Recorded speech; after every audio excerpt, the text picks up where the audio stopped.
lives looking at being a godly teenager, learning how to do that. You know, we're not perfect. I told you before, unfortunately, a lot of times people expect teenagers to be perfect. I told you in chapel today, I expect you as teenagers to be teenagers. I expect you to do dumb things. I expect you to talk when you're not supposed to make noise when you're not supposed to honestly, not necessarily wanting you to do those things, but you're a teenager. If you're going to do foolish things, now is the time to do them, because in most cases, the foolishness that you experience now will not affect the rest of your life. It's a learning point. It's a learning curve. We all have different learning curves. You'll have learning curves with people, how to deal with certain types of people. You'll have learning curves on how to deal with different types of situations. And that's just part of life. But ironically enough, people we don't like do the exact same thing, and it irritates us all the more, because the relationship with our friend, we're willing to put up with it because of that relationship. So that favor grows as my relationship with them grows. As my wife and I first started dating, we had awkward. The first conversations are awkward. What? Third time. Okay. The first time we really didn't have any trouble talking. Okay. Not which wife, which first date. Okay. Okay. Just to be clear, I've only had one wife. Okay. Just to be clear. Now I've had multiple first dates with that wife, but no. Multiple first dates with her? I only have one wife. I'm sorry. I guess I did say had, didn't I? Sorry. I only have one wife, and I love her to death. Shh. All right, back on task. Shh. But favor in a relationship, listen, favor in a relationship grows as the relationship grows. Okay, you think of it this way. It's kind of a poor example. But growing up, when I was in elementary school, there was a girl in my class named Stacy Wilburn, and she was in our class. We were in K4, K5, first and second grade. Then she left after second grade. Stacy Wilburn was a teacher's pet.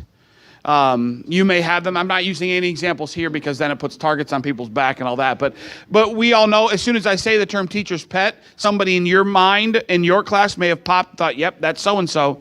Teacher's pet, I'm not addressing that, but listen, sometimes a person has more favor because they cultivate that relationship. They're the one that stays after school and helps the teacher. I'm not saying it's right, but what I'm saying, a lot of time that favor is there because they spend time with that teacher and they cultivate the relationship. They work on that relationship, sometimes with the ulterior motive of, you know what, I want to be favored by that teacher. Sometimes they just get along with that person. As you guys get older, cultivate relationships with adults. Not in a, if I can say it this way, not in a friend way. Nothing irritates me more than hearing a teenager call an adult by their first name. Okay?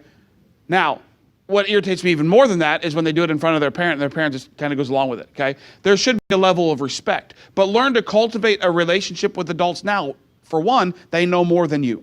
They've seen more than you. They've gone down a different road maybe, and they may try to help you with different things, but you should always have a mentor. Dr. Howes used to make the statement, he said, all men are my teachers.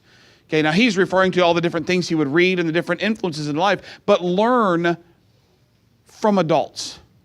We're in a society where people try to separate the two. No, we're millennials. We have our own way of doing things. Everybody else, I'm sorry, you're generation what? Xers, Yers. Generation Zers, okay? Generation Zers, okay? But a lot of times, now listen, society develop those things to separate the generations, okay? If you look in the past generation, you think grandpas and even dads and things, they would work with sons and grandsons. They'd just take them into maybe the shop, or they'd let them help mow the grass and things. They would take those times to influence and work with them. Put yourself in a place where you can be influenced by somebody like that. Find somebody who thinks, you know what, I would like to be that, or I'd like to be where they are down the road, and plug yourself into them. Stick to them. Not to the point of being annoying, but to the point where you can develop a relationship, so then as you guys go off to college, or you're after college even, and you're a young adult and you've got your own family, and you may need some advice on something, and maybe, or if it's not your father, call this person, and you know what, I'm going through such and such. Do you have any advice? But if you don't establish that relationship now, it's much more difficult as an adult to cultivate the relationship with an adult in that standpoint. Right now, adults look at you guys and they want to help you. They want to train you. But you've got to be willing to train and to be taught those types of things. Favor, I told you I give the definition. Favor is the approval, support, or liking for something or someone, an act of kindness beyond what is due or normal. It's favor. We all desire favor. We all desire favor from other people. We desire favor from friends. None of us want to be the one that is put in an unfavored position. Esther, when she went before King Ahasuerus, okay, she had to, at that point, if he did not lower his scepter toward her, showing favor, showing, you know what, I know you're interrupting whatever I'm doing, but because I'm lowering this to you, I'm showing favor towards you, now you can come in. Otherwise, they would have taken her out and beheaded her on the spot. Whether she was the king's wife or not was irrelevant. We desire that favor. We desire it with people. Do you desire favor with God? Because your favor is going to grow as your relationship with Him grows. You don't get favor. You see, here's what we see: somebody else's relationship with another adult or with another person and think, you know what, that's the kind of relationship I want to have. And we try to insert ourselves into that relationship, not realizing that that person's probably been working in that relationship for a while, working in that relationship for a long time. The guy, after my 8th grade year, I started painting. There's a guy in the church. I was on his bus on Saturdays. It's kind of weird how it worked out. We were just, it was probably about March or April, and we were in the van out on Saturday, and we were just talking. He was talking about painting and all that, and basically he just, hey, you want to work for me? Okay. I didn't know what all that entailed. I knew he was a painter, but I doubt he's going to give a brand new 9th grader a paintbrush and a bucket of paint and a $300,000 or $400,000 house. It's not going to happen. And so I spent the first entire summer, I never touched paint and a paintbrush at the same time, ever. I would go to the van and I would get paintbrushes and bring them back to him. I'd get paint buckets. I'd do all that kind of stuff. But he took the time to teach me. He sent me, he painted, like I said, $300,000 or $400,000 houses. His dad had painted for years, but he was older, and he painted Section 8 houses, rough houses, like houses where you had to lock up your equipment at lunch break, otherwise you'd come back from lunch and it'd all be stolen, that type of place. And his dad was very old school. We'd paint houses that were 3 stories high with a 4-inch brush. Not a roller, a 4-inch brush, okay? Most brushes you see are 2.5 inches. A 4-inch brush is about that wide, and when it's full of paint, probably weighs about 8 pounds. I'm in 9th grade, okay? And painting in the middle of the summer. Now, he sent me to work for him so I could learn how to paint, and if I messed up the Section 8 house, ain't nobody going to care. I'm just being honest with you. And so he taught me, I learned speed there. I learned how to paint fast there. And then when I finished that summer with his dad, then I went to work for my boss again, and he taught me the finer things of doing what it needed to be done. But it took me saying, no, I want to do it my way. No, I had to say, you know what? Okay, this is how I do it. Okay, and I did it exactly his way. If he and I were to come paint together, we would paint exactly the same way. Exactly the same way. I do things, and if you were to watch me paint, you think, why do you do it that way? That's the way my boss did it. That's the way I was taught. Now, there's a reason for it, but I am exemplifying the one who mentored me and taught me that. But it takes you as a teenager saying, you know what? I want to become something. I don't want to be somebody who just floats through life. You know, last night at the junior senior banquet, we had one of the slides was most likely to live in the parents' basement, and it was, you know, we laughed about it, things like that. But some of you, I think some of you, though you wouldn't say it, that's your life goal. Mommy and Daddy will take care of me. I can just stay in the basement all my life, get my own entrance there, get my own key, and I'm set. What kind of a existence is that? If you want something, find someone who's accomplished it and stick to them. And that's here. To find favor with God, or Jesus finding favor with God, that relationship was constantly being developed. I mean, to the day before he died, or even when he was on the cross, he was still cultivating that relationship, still talking to God and in those points. Jesus grew in standing with the Father because of that. Okay? He wasn't, I mentioned this before, he wasn't loved any more than he was before. Okay? You have favor with your own parents. Okay? If one of you went to a parent and said, Mom or Dad, can I do such and such? You're much more likely to get permission to do that than someone who's not their own child.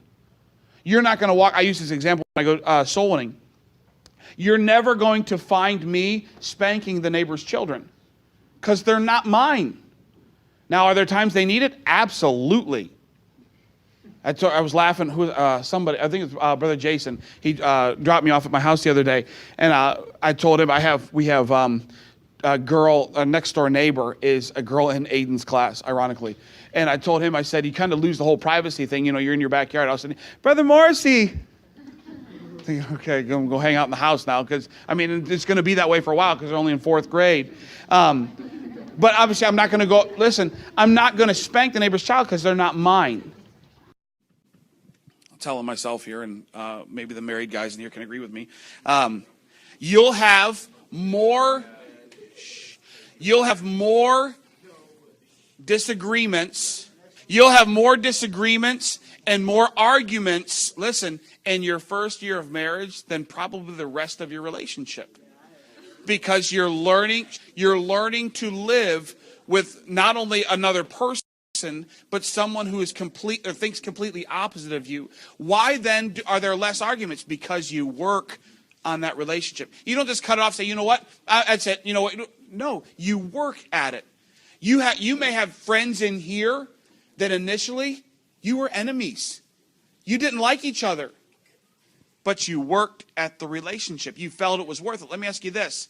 If your earthly relationships are worth that to you, is your walk with God, your relationship with God worth that to you? Because it's going to take work. It's not easy. There are times other things you feel are more important, and there are times that you'd rather do this or do that, but it takes work to sit down and walk with God every day. That's how you gain favor. And the Bible says that Jesus grew in favor with God. Favor grows as the relationship grows.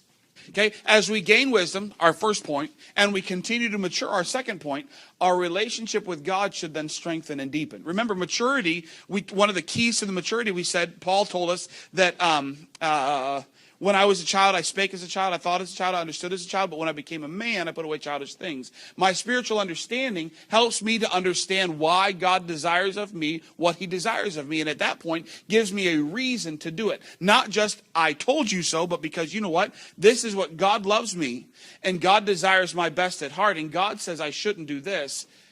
Because of his love, I'm not going to do that. He knows what's best, and that's a trust thing. And here, we're hoping to gain wisdom as Christians. If I'm growing as a teenager, I'm gaining wisdom. I'm continuing to mature. Is your relationship with God strengthening? Is it deepening? It's a tough thing because one of the main ways your relationship with God deepens and strengthens is by going through trials, going through difficulties, things you don't understand, hard times.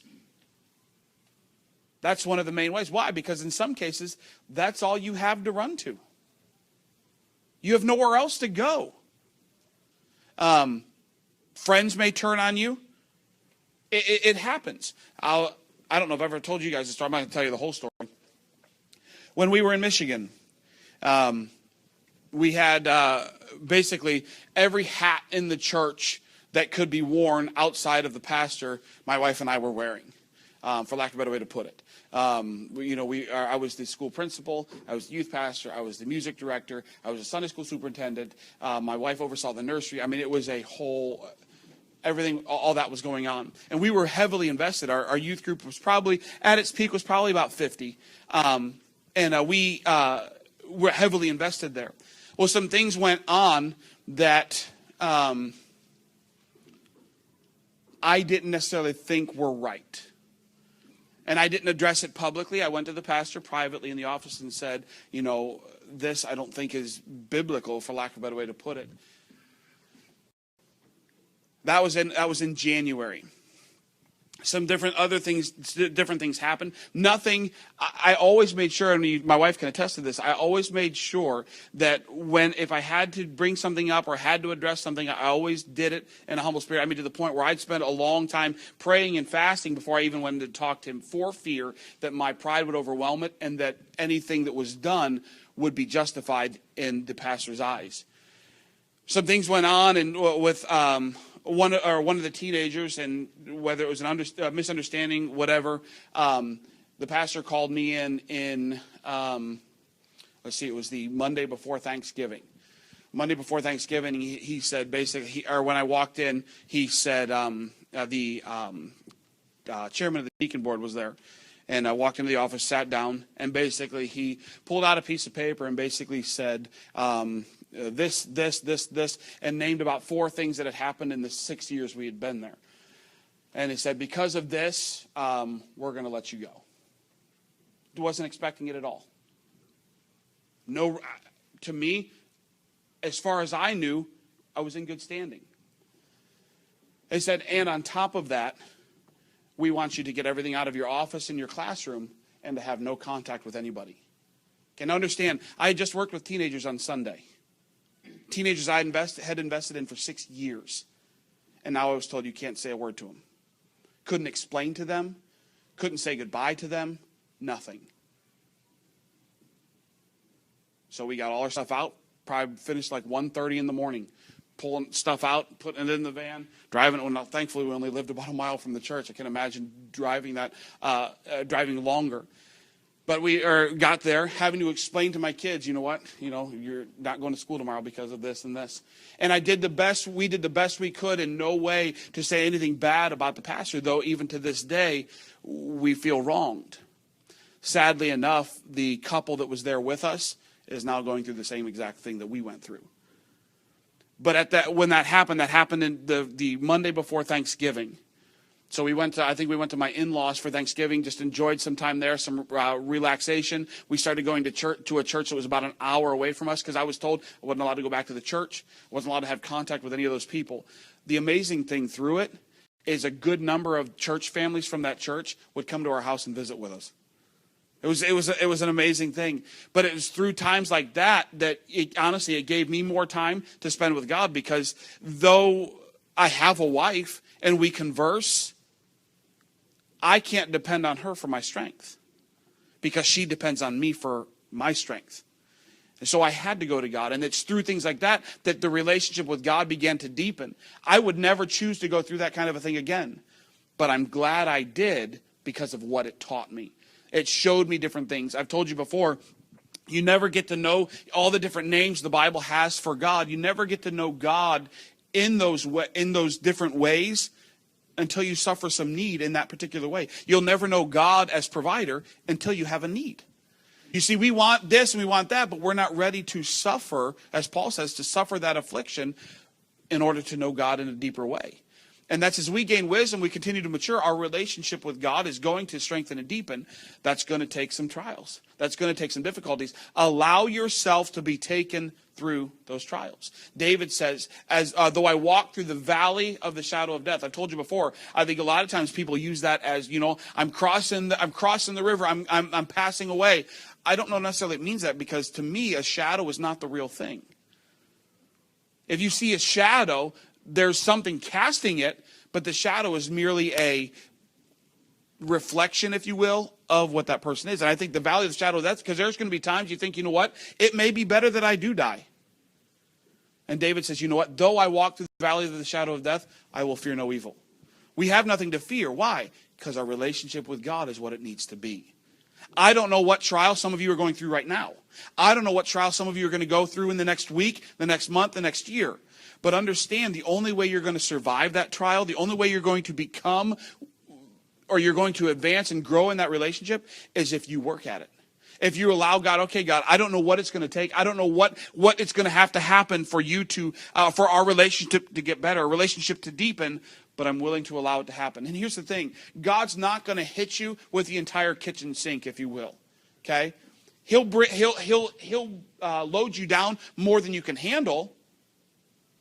So you have to depend on him. But he's not going to crush you. He's not going to kill you. He's going to give you what he knows between your faith, your dependence and trust in him can handle. And that's what grows you. That's what grows your muscle, physically and spiritually. As a weightlifter, a bodybuilder works out, he lifts and lifts, and it tears those muscles up. He allows his body to recuperate and things. And what happens is, as those muscles build back together, the muscles are bigger. And so then he tears them back down again. And that's sometimes what God has to do with us. God says, okay, you know what? This situation is coming up. It's going to be difficult. This is going to be tough. And he may break us down. Our dependence and strength on him grows us. Then he has to do it again and grows us till finally he's getting us to the point where it's not as deep a breaking down process because we've learned to trust him. We've learned, as Paul says, in whatsoever state I am, therewith to be content. It's a learned process. Nobody comes into life being that way. It's learned. It's tough because nobody wants that pain. Nobody wants the difficulty. But that's how our relationship with God deepens, is through those difficulties and through those trials. Real quick, probably last one here. Okay? Now, back to kind of a reiteration of what I said. Now I obey because of my love for him. No longer is that, I have this whole list of do's and don'ts, and the Bible says I can't. The Bible says I can't. Now I understand, you know what? He loves me. And because of that, I choose. My wife doesn't have rules for me, and I don't have rules for her. There are things that I know she does not like, and there are things that she knows I don't like. We choose not to do those, not because I tell her, you know what, if you do this, this is going to happen. No, because of the love for us, the relationship that's there, it helps us to want to please the other, for lack of a better way to put it. It's not an obedience thing. You're never going to catch me telling my wife what to do. Okay? Now, you may catch her telling me. No, I'm kidding. But you'll never catch me. Why? Because of the love, because of the relationship. You know why some of you struggle with rules? Why some of you struggle with doing what God wants? Because your relationship is minimal. It's weak. And God says, you know what? I loved you enough to send my son to die for you. I sacrificed myself. This is all I'm asking for you to do. He doesn't have to ask anything extreme. I said that this morning in chapel. He doesn't ask anything extreme. He simply asks for us to say, I yield it. Obedience. His love causes me to say, you know what? I'll obey. I'll obey. It's kind of the progression from being a kid, kind of like we talked a little bit with Paul, the going from being a child to being a man. Some are, even my own kids. So and so do this. Why? Because I told you to. Now they know if they say why, it's a pop. Okay, that's just whether that's right or not. You do it with your own kids. That's what I do with my own kids. Okay, but they understand why, because I want them to learn to obey. Now, as they get older, teaching them the why. Here's why we do this. Here's why I've wanted to teach you to obey the first time without questioning. Because if you learn as a child, 3rd and 4th grade, to question everything that an authority says, you're going to question everything God says down the road. I want you to understand when God comes calling and God comes knocking, to say, okay, God, whatever you want. I want that obedience to be built into them. And that's why we do it that way. I obey now because of my love for him. He doesn't have to tell me, force me to do this. Now, that doesn't mean we're perfect. What it means is when I don't obey and he has to come calling and come chastening after me, it breaks my heart because it's hurt that relationship. I've told you before with Aiden. Okay, Aiden is the type, I can sit Aiden down. Aiden, when you did such and such, that really hurt Dad. That really disappointed me. He'll break down. Why?